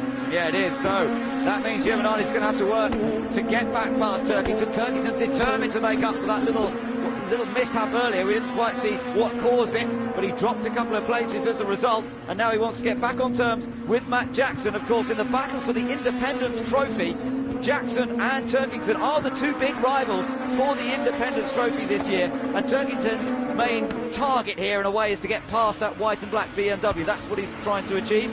But right behind him he's got Fabrizio Giovanardi, the championship leader in the Vauxhall, closing up to him once again on the hairpin. Turkington just moves around a little bit. Behind them it's Onzo Cole, then Plato. Plato still can't find a way past that third Vauxhall. No, but Vauxhall don't need to panic too much. Giovanni will know that Plato's only 2 places behind him. He's got a teammate behind him as well, so he's in a pretty good position. He is, and he's got to keep the car in one piece. There's Plato trying to get past Onzo Cole. Can't do it yet, and he's got to watch out for Tom Chilton, who's very rapid here. 3rd fastest qualifying time, pushed back to 9th on the grid as a result of a penalty from Alton Park. There's no denying Tom Chilton's pace here. He's had a couple of runner-up positions here in the past when he was driving for the Arena team, so he loves this Knockhill circuit, and Plato's got his mirrors full of that Team Halfords Honda. His teammate is Gordon Shenton. He's up in 4th place at the moment, and the race is still being led by the other Seat, remember, of Darren Turner, who has a 1 second advantage over Rob Collard as they come around to complete 7 laps and go on to their 8th lap out of 24. Yes, Andrew Jordan still holding 3rd place, but he's just over 3 seconds behind Collard, with Shenton catching him fairly quickly. But Collard it is that's taking the race to Turner at the front. Not on our screen, I know, but great effort by Collard. Yeah, it is. Great start from him. That was absolutely brilliant. I saw both of the other BMWs starting well, and then suddenly there was Collard appearing in 2nd place. Remarkable getaway, and it's great to see him back at his real best in racecraft. Turkington down the inside of Jackson. Oh, this is good stuff between these two, and Turkington's through, but Jackson rejoins, just about manages to miss both Turkington and Giovanardi, and now Giovanardi's got a run on Turkington. The Vauxhall moves to the outside. Hard, aggressive racing. Turkington has sometimes been accused of being a bit soft. Well, he isn't being soft here today, I tell you. He's racing hard. Yeah, definitely. He's been in the thick of some of the action, but that was a really good opportunist pass, and poor old Jackson had no choice but to go through the gravel. There is the race leader, but look how close Rob Collard is. This is amazing. Rob Collard actually getting alongside the Seat there through the right-hander at Scotsman, and this is the best performance from Rob Collard we've seen all season long.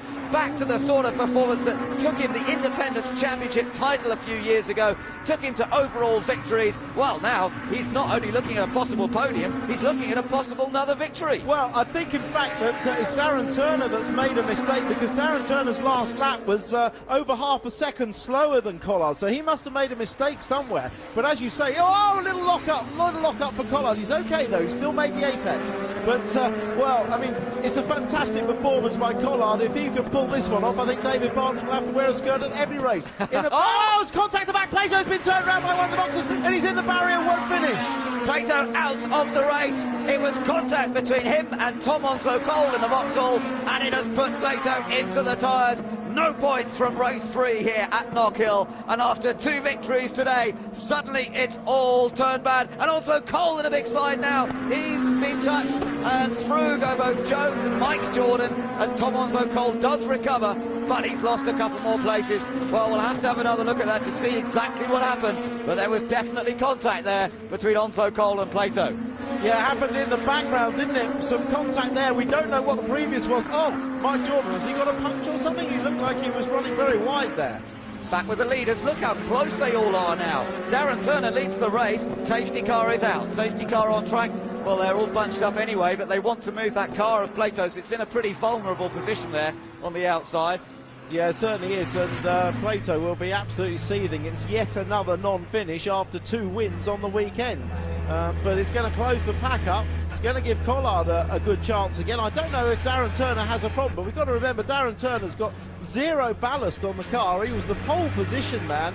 His pole position time of 53.1, and Collard in qualifying again with no ballast was quite a bit slower. He was a 53.9, so theoretically Darren Turner really ought to have the pace. Let's see what happened here, Tim. Let's see if we can find out what happened to Plato.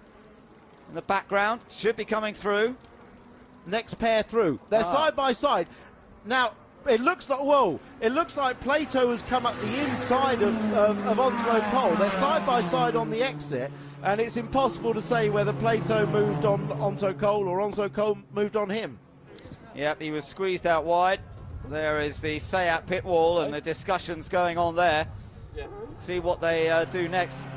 Now we're on board with Matt Neal. Let's see if we can have a quick word with him, running in 5th place. This is Ben in the commentary box to Matt. Matt, that's been going pretty well for you so far, up to 5th place, having started 10th. Very good start, mate. How did you do that? I wish I knew, mate. I'd repeat it every time.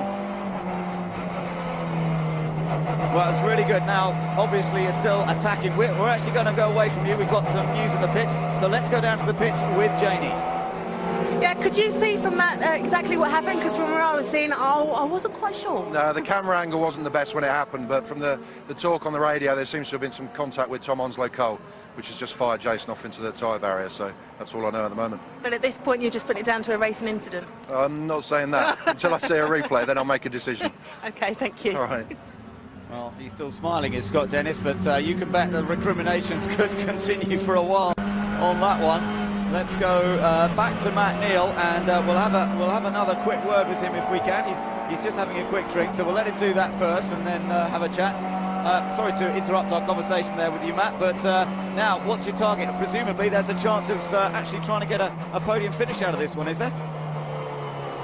Yeah, sure, mate. Car feels strong, and we've got to have a mind on the whole bigger picture, but the car feels strong, and I think we can hopefully push a bit forward a bit further. Thanks very much, Matt. So there he is, running in 5th place. And what's he got in that drinks bottle, Tim, do you reckon? He'll just have an isotonic drink, which is just to stop you getting dehydrated. It's nothing too fancy, just a straightforward isotonic drink. But a lot of the drivers, the races are quite short, but a lot of the drivers are like to have a drink, and because you're constantly hydrating, you're constantly going to the loo, and having it in the car is quite a nice thing. It's one of those things, once you stop and start, you can't stop though. I actually never did, but apart from in sports cars. But lights are out, we'll be back to racing, and has Darren Turner got some sort of little problem? I'm still not convinced that he's got the pace to drive away, which he should do in this race. Yeah, you would expect him to be able to be just able to ease away from Collard, Andrew Jordan, and then Gordon Shedden. Matt Neal's in that group. Of course, on board with Darren Turner, there is our race leader looking for what would be only his second win of the season. He's had a bit of a tough season in terms of actual race victories, but he was a double winner here at Knockhill last year, so he knows the winning feeling well. Here we go then, safety car comes in and the race is underway once again as Darren Turner leads them up the hill, but there's a battle going on behind because Matt Neal didn't get away that well and he's under pressure from Colin Turkington. Turkington in the BMW having a look, Giovanardi's right behind them as well, and Matt Neal has to go very defensive there into the first corner and just about holds on to his position. Giovanardi and Jackson are right there with him as well, so it's very, very tight. Yeah, it's a very slow restart and that affects the cars further back down the grid as the post goes flying. It didn't even last a lap, but the cars further back on a slow restart, they don't know when to go, and that then puts the gaps between them. If everybody goes flat out round the last corner and keeps accelerating, it actually keeps the cars closer. Yeah, but that's what the effect is, and Darren Turner has made a break this time, and Rob Collard under severe pressure here from Andrew Jordan for that second place. Then Gordon Shedden tucked in there as well, Danger Man, Matt Neal right there too, and then Colin Turkington. So good racing going on here. Andrew Jordan holding on to that third place at the moment, but for how much longer? Because both Gordon Shedden and Matt Neal are looking very racy behind him.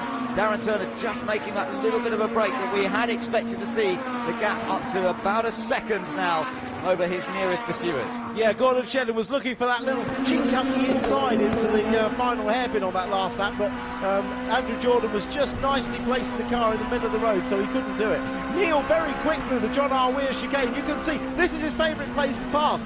Shedden was his former teammate. He knows what Matt's like better than anybody, and Shedden had to defend there, and now he won't be able to attack Andrew Neal into the hairpin, but he is definitely under attack from Matt Neal. And Shedden's right-hand mirror is bent up at a funny angle, so he might not actually see people coming down on the inside, so that could make life tricky. No, he's got to watch in the rear-view mirror and then just guess where they are if they make a dive.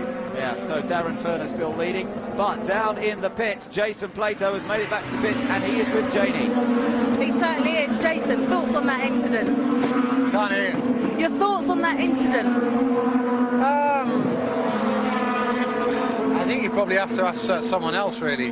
Tom was driving incredibly defensive, almost to the point of being a bit obvious, really. Anyway, I got past him.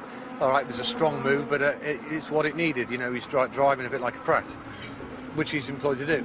And then, you know, there was enough room on the exit, and the next thing I'm being turned into the wall. So I don't know, maybe you might want to have a look at the onboards and see what's what, but you know, if it is foul play, that's pretty poor, really, unless he made a mistake. It's either one or the other. Okay, I think I know from your face which one you think it is. Well, I don't know. You know, I see with what I see with my eyes, but I was looking forward, not behind, so I don't know. The TV cameras, I guess, will show it all, but a shame, you know. That's unfortunately, you know how things go, you know, sometimes in touring cars. Sometimes the luck's with you, sometimes it's not. This year it isn't with us. Okay, thanks for your time. No worries. Thanks, Janie. Well, it's certainly a big blow for Jason Plato's championship hopes, and there are cameras in all of the cars. Not that we can always access them. They have special cameras, Toka, who can then look at all the footage within all the cars, and they will make an assessment afterwards to decide if there's any blame. But on board with Matt Neal, still chasing after Gordon Shedden. You're running in 5th place here. Sunshine here at Knockhill for race 3, and it's certainly a pretty lively race, this one, as Shedden just tucks it into the hairpin. Still Andrew Jordan just ahead of him, then Rob Collard running second. Brilliant performance in prospect here for Rob Collard, but he's still under a bit of pressure himself from Andrew Jordan. And then Colin Turkington in the BMW also looking fast. Yeah, you feel that there's a lot more to come from this race, don't you? Oh, the cars get so sideways with that first corner. It's spectacular to watch. But Shedden, as he comes under pressure, drops off the back of Andrew Jordan, but then you know, the gaps fluctuate all the way through. But of course, McNeil and Giovanardi will both have been told by their team that Plato is out, so they can race for whatever they can go for now. Yeah, huge opportunity for the Vauxhall drivers. McNeil, look at him right there with Gordon Shedden. As you say, these two were teammates, and very, very good, solid teammates they were, but flashing the lights, here comes McNeil. Yeah, he's trying to distract him. He's probably seen that, little contact there maybe, but they both pick up the apex on the inside. But Matt will have seen that he's lost his right-hand mirror there, as you pointed out, so he's trying to distract him through the rear-view mirror. Yeah, Turkington right behind McNeil, also in with trying to take advantage of anything he can do. So evenly matched as they come across the line, these 2-litre touring cars. Oh, look at that big, big slide and twitch again from Gordon Shedden. He controls it beautifully and doesn't really lose any time, but that shows you how much they're on the ragged edge here. They really are on the edge of this Knockhill circuit at every corner, on every lap, and if you run a bit too wide, you're in big, big trouble. There's no real room for error. Shedden just protecting that position from McNeil, who always takes that slightly tighter line at Clark. Yeah, Gordon Shedden's got that car all on the front end, and it just takes that little whisper of a curb at the first corner to put it into a slide, and it then flicks the other way as he goes down Leslie's. So he's really using his car control on every lap. The slightly longer wheelbase, slightly longer Vectra is a little bit more stable through that section, but here we go up to it again. Giovanardi's down in that group. He's running in 7th place, but obviously not having to worry too much about Jason Plato, so he may just settle for that. Again, there's a big slide from Gordon Shedden. The back end of the car really has a mind of its own, and he's not worried about it. He just sort of controls it from the front end, but it's pretty impressive car control. Again, you're on board with McNeil, following Gordon Shedden, using all the curb, trying, and watch McNeil. He loves this inside line, but Shedden knows he does. Oh! Contact there, but they both get away with it. Yeah, it was contact, but Shedden actually just backed right out of it and trusted Matt not to carry on pushing him, and that stopped him going wide, and as you say, that gave Turkington the opportunity. Giovanardi's in there too, around the outside. Still no change. Oh, Giovanardi's got a little bit of an overlap on Turkington. He's trying to return the favour on the BMW driver. Tighten to the grass. Oh, this is getting silly. Careful, boys. He gets back on, and now he's under pressure from Matt Jackson as well. Whoa, that was a little... Well, he's lost the place to Jackson, and well, I was surprised that Giovanardi was putting himself at risk there, because he knows Plato's out. He only needs to keep going round, but the racer can force the issue. Yeah, but he did have to back off eventually, and with the championship in mind, he didn't want to force it too far and end up with a very bent motor car, but it has dropped him back now. He's in 8th place, so that has cost him, and there's only a few points on offer for 8th place, so he's not going to gain as much on Plato as he might do, given the situation, Plato being out of this race. There's Gordon Shedden then, still with McNeil behind him. This is 4th and 5th, and then a knock-up from Neil, who again looks for the inside line, can't quite take it. Up front, it's still Darren Turner who leads. Rob Collard in the Motorbase BMW in 2nd. The John Guest car of Andrew Jordan in 3rd, and then the Team Halford car under pressure from the VXR Vauxhall Vectra of McNeil. Yeah, this ferocious battle for the 4th place is just making it slightly more comfortable for Andrew Jordan in that 3rd place. He'd love to get another podium, I'm sure, in this spectacular debut season. He is still only 19, let's not forget. Matt Neal is so quick through the John R. Weir chicane. Oh, he's had contact from behind. Yeah, and he was so quick that he sort of ran into the back. Oh! Shedden's off. They've both been hit, I think, by Turkington. And Giovanardi will get them both. Yeah, I think there might have been contact from further back there. Difficult to read, but Turkington is through. Jackson is with him, and Giovanardi is behind, and Giovanardi almost running into the back of Jackson. Good control. Look at the damage on Matt Neal's car. Yeah, that was we only saw it from the onboard initially. We need to see the outside, but he closed very quickly through the John R. Weir chicane and nearly ran into the back of Shedden, and something happened in that moment then. Here we go. This was the view through the chicane. Oh, got sideways. Now, what happens here? Watch this. Turkington goes for it. Yeah, there was contact. I think a squeeze, and then Neil gets pushed into Shedden. Well, Turkington was going on Neil, and Neil went into Shedden, didn't he? But that all happened as a result of just different speed through the chicane. Absolutely right. So I think the clerk of the course, the race director, Bob Kettleborough, is going to be reviewing quite a lot of video evidence after this one. He's going to have a busy evening. I hope he's not booked on an early flight home. because he's going to be here for a long time. Darren Turner leads, Collard in second, Jordan third, there's Turkington now in fourth, Jackson in fifth place, Giovanardi's up to sixth position, a rather damaged looking Matt Neal has been pushed down to seventh, with Chilton actually ahead of Shedden now. Two Team Halford's cars crossed the line in 8th and 9th, and the top 10's completed by Adam Jones. Yeah, Chilton got past as Shedden was recovering and lost momentum. Oh, Jackson very sideways there. That's such a spectacular place to watch, and Turkington's run wide. Oh, overlap possibility for Jackson. They rub doors. Are they both going to make it? Turkington has to hop over the curb. I haven't seen anyone do that before. And now he's trying to shut the door on Giovanardi. Matt Neal's going to go the other side of him. Giovanardi's through. Is Matt? Oh, round goes Turkington. Bashes back, gets straight. He and Matt, what is going on here? So there's still three abreast with Shedden on the left-hand side. They both got through. Unbelievable racing. There's so much to talk about there, but through that chicane, well, they're still at it. Neal's past Shedden now. He nips past. Bit of a shove from behind as well. This is manic stuff. After a pretty much uneventful race 2, they have certainly saved it up for race 3 at Knockhill. We don't know where to look next. Well, I think Turkington actually went the wrong side of the chicane, didn't he? I've never seen that before. Yeah, that was remarkable. Bits are flying off the cars. Take a look at the replay here. Oh, that was... Well, this is still halfway through. That we've already had plenty of incident at the previous chicane.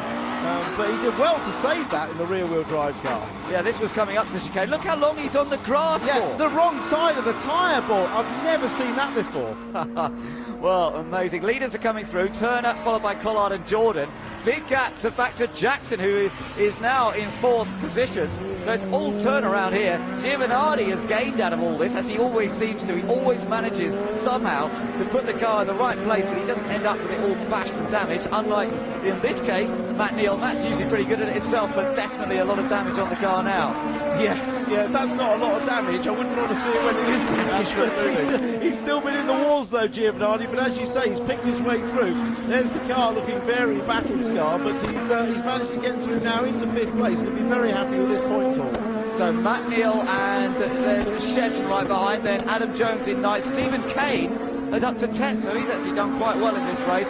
Picked off a few, but his teammate, of course, is the leading independent in this race. Rob Collard is on for the independent win and for 2nd place, his first podium for Motorbase in the BMW, which is what he said. I saw him just about half an hour before the race. He said, I just love a podium, and he's on target for it. Fantastic, brilliant to see. Look at this, Adam Jones and Stephen Kane here racing for 9th place, and Stephen Kane is now ahead of Jones. He was behind him last time around, so he's managed to gain another one. Yeah, there'll be big celebrations. We have big celebrations when Stephen Kane got on the podium, and now if we can complete these last couple of laps, it's going to be Rob Collard's turn, and David Bartram, I'm sure, will be wearing that skirt again. There'll be big celebrations in the Motorbase crew. Less than 2 laps remain then, and it's looking good for Sayat to take their 3rd win of the day. So effectively, oh, what's happened? John George and Martin Bell involved in something. George recovers, and he's got going and pointed in the right direction. We're coming back to Sayat's weekend. I mean, they have dominated today. They've taken all 3 wins, but what's hurt them, of course, is that Plato is not going to score in this race. No, and they will not make any more progress into that championship lead of Giovanardi's, and we've had 3 more races. Matt Neal coming down the outside here, trying to make a move on Tom Chilton it is now. He's got Gordon Shedden behind him. He seems to find himself on the rear bumper of a Team Halford's car pretty much all the time as the leaders go on to the last lap. And now these guys also cross the line onto their final lap. Matt Neal trying to move up from 7th place here. Can he do anything against Tom Chilton? Well, it's been a spectacular last race. The reverse grid always provides great entertainment. It certainly has done in this race. Shame we didn't get to see Plato complete the race. It would have been a fascinating struggle, but he was battling against 3 very quick Vauxhalls. Yes, he was. Chilton was a touch wide there, and behind the race leader Darren Turner, who's got this one very much in the bag, I'm sure. It's still a good battle between Collard and Andrew Jordan, and it's going to be the first podium of the season for Rob Collard. The 2nd for Motorbase, and it's also going to be a 2nd podium for Andrew Jordan in the John Guest Honda. But the winner is Darren Turner, putting his bad luck behind him. It's his 2nd win of the season, repeating victory here last year. Look at this lot. Matt Neal still trying to get past Tom Chilton. Bits of bodywork still flying off the car, but it's Chilton who takes 6th place. Matt Neal is 7th. Gordon Shedden finishes in 8th place ahead of Stephen Kane and Adam Jones. Well, an eventful race for sure, and the SEAT team, and there's Motorbase with Dave Bartram wearing his kilt, celebrating that 2nd place for Rob Collard. Absolutely superb. What a start it was from the man from Hampshire, Rob Collard, former Independence champion himself, who really is racing so strongly at the moment. But there's the man who's taken victory. It is Darren Turner, and SEAT add another victory to their tally. Absolutely superb stuff from him, as we sort of expected starting up front. But it was Rob Collard in many ways who was the star of the show there, by coming through to 2nd and holding on to it for the entire race distance. And is, as I say, taking his first podium for the team, but a former winner here at Knockhill. That was back in 2005. Confirmation of that result then, Turner ahead of Collard, with Andrew Jordan, another podium for him. Matt Jackson in 4th, ahead of Gio Bernardi, scoring more useful points. Chilton was 6th, Matt Neal was 7th, Gordon Shedden finished 8th. Then we had Stephen Kane and Adam Jones completing the top 10. Outside the top 10 then, it was Mike Jordan from Tom Onslow Cole, who had that incident with Plato earlier. Then Stephen Jelly and Harry Bolcar. Colin Turkington out of luck in the end, he finished 15th. Ahead of Jason Hughes, Chris Stockton, then Martin Bell, John George and Alan Taylor. Thanks very much, Ben. Thanks, Tim, as well. What a fantastic race that was. And SEAT's domination of this Knockhill weekend continues, but this time it's the sweet taste of revenge for Darren Turner after being hit by anyone and everyone in race 1 of the day. Coming back to win ahead of the Motorbase team, there they were, of Rob Collard and Andrew Jordan. And we'll hear from them in a couple of minutes' time. Stay with us.